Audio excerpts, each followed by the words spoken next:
Today we're going to focus on a country that many people have never heard of, or don't know much about. It's where Africa's westernmost point is located, it was uninhabited until the 15th century, and its population is of mixed European and African heritage. The name of the country is Cape Verde. Well, that's its English name. But the country's government prefers that we call it by its Portuguese name, Cabo Verde, even when speaking English. So let's follow the country's wishes and call it Cabo Verde, rather than incur the government's wrath. Cabo Verde is an island nation off the west coast of Africa, consisting of 9 major islands and a few smaller ones. The islands are between 600 and 850 kilometers from the African mainland. Cabo Verde's land area is 4,033 square kilometers. This puts it among the smallest countries in the world. It's around the same size as Rhode Island, the smallest state in the USA. It also has an appropriately small population of around 550,000 people, similar to the population of Luxembourg or Malta. Nearly all of them speak Cape Verdean Creole as their native language, which is a Portuguese-based Creole language. Why is that? Cabo Verde. Cabo Verde was uninhabited when it was discovered in the year 1456 by Portuguese and Genoese explorers. The islands became a Portuguese colony and a center of the transatlantic slave trade, where enslaved Africans were bought and sold, and where slave ships restocked supplies before the long journey across the Atlantic. Cabo Verde also had its own sugar plantations that were worked by African slaves, some of whom were later sold onto slave ships. Others remained on the islands, and the current population of Cabo Verde mainly descends from a combination of European settlers and African slaves, and the majority are of mixed racial background. Cabo Verde gained independence from Portugal in 1975. As a developing country mostly lacking in natural resources, Cabo Verde has always been a country with lots of immigration. Currently, the size of Cabo Verde's diaspora around the world is larger than the population of the country itself, at around 700,000 people. The largest diaspora communities are in Portugal and in the United States. Not all members of the Cape Verdean diaspora... Wait, can I say Cape Verdean, or do I need to say Cabo Verdeano? I don't know, government let me know. Not all members of the Cape Verdean diaspora are recent emigrants. In fact, Cape Verdeans have lived along the east coast of the United States since the 1740s and often crewed whaling ships based in Massachusetts. Today, there are around 65,000 people of Cape Verdean background living in Massachusetts. In recent years, this story has reversed, and Cabo Verde now receives more immigrants from West Africa, China, and Western Europe, attracted by its economy, which is the most prosperous in West Africa. It's also a stable democracy, having held its first democratic elections in 1991.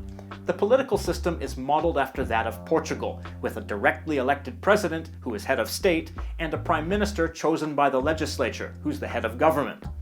Portuguese is the official language and is used in official capacities and in education. However, nearly every person in Cabo Verde speaks Cape Verdean Creole as their native language. Cape Verdean Creole is a Portuguese-based Creole language. Contact between Europeans and Africans in the Portuguese colonies of West Africa resulted in an improvised pidgin language containing mainly Portuguese words, and that pidgin language developed into Cape Verdean Creole, as well as a number of closely related languages in other areas. While the government has committed to making Cape Verdean Creole co-official alongside Portuguese, this has not happened yet due to the difficulty of standardizing the language's vocabulary and spelling. Since it's an island nation, Cabo Verde has no land borders, but it shares international maritime borders with Mauritania and Senegal. Along with the Azores, the Canary Islands, and the Madeira archipelago, Cabo Verde is part of the Macaronesia region of volcanic islands off the African and European coasts. The name Macaronesia comes from Greek and means Islands of the Fortunate. They're called that because they are associated with islands of Greek mythology where only heroes favored by the gods were accepted into paradise. Physical geography. The islands making up Cabo Verde formed due to volcanic activity about 20 million years ago. The eastern islands emerged first, and the western islands followed around 10 million years later.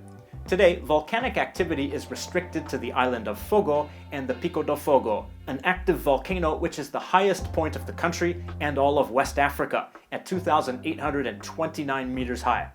The volcano last erupted in November 2014, an eruption which continued into February of 2015. While many volcanic islands are rich in minerals and extremely fertile, Cabo Verde is not. The primary reason for this is that the prevailing winds blow from the northeast, exposing Cabo Verde to the hot, dry winds from the Sahara Desert. These winds have stripped away the rich topsoil and sped up the process of erosion. Most of Cabo Verde has a hot, arid climate because of its position near the Sahara Desert. Rainfall can vary wildly though, depending on the exact location. Some valleys on the western islands receive 1,000 millimeters of rain annually, although most locations get less than a tenth of that. A short, rainy season takes place from August to October, but the rest of the year is mostly dry. Temperatures are consistently warm as well, with less than 5 degrees of variation between the hottest month and the coldest month. Because of their close proximity to the Sahara, the eastern islands of Maio, Boa Vista, and Sal have undergone much erosion and are very flat. One benefit of this is their white sandy beaches. The beaches on the island of Sal are particularly famous and attract many visitors. Being further away from the Sahara, the western islands have suffered less erosion and contain more varied topography with steep valleys, jagged cliffs, plateaus, and coastal plains. The majority of Cabo Verde's population lives on the western island of Santiago. This is where you'll find Praia, the capital and largest city of Cabo Verde. Largest doesn't mean large though. Praia has a population of just 160,000. The city was built on a high plateau which made it easier to defend from pirate attacks. Most of Praia's streets were laid down in the 19th century, so the city has wide boulevards lined with colonial-era mansions. Main streets like Cabral Avenue are emblematic of the city's relative prosperity. Economy. Regionally, Cabo Verde has a relatively prosperous economy and is at or near the top of the list of African countries in the Human Development Index. Lacking in natural resources, it has a different economic profile than other West African countries, being based around services, with close to 70% of its GDP coming from commerce, public services, and transportation. Cabo Verde's strategic location in the Atlantic has made it a hub for both air and sea travel via its seaports and international airports. One natural resource the islands do possess is fish. The fishing industry provides around 10% of GDP and 70% of total exports. Most of the island's land is not suitable for agriculture, but the island of Fogo is where the country's historical vineyards are located. The vineyards were destroyed by the eruption of Pico do Fogo in 2014 and 15, but are once again active and producing wine. Cabo Verde harnesses the power of wind as one of its main energy sources. The same winds that eroded much of the soil are ideal for generating wind power, and the islands aim to be powered entirely by renewable energy by the year 2025. Cabo Verde is known for its vibrant culture. The presence of both Western Europeans and Africans during the founding and growth of the former colony resulted in a totally new culture, rather than two different ones living side by side. This cultural syncretism is seen in its music, like Morna, which is considered the national music of Cabo Verde and is usually sung in Creole. Cabo Verde also has a rich literary tradition in both Cape Verdean Creole and Portuguese.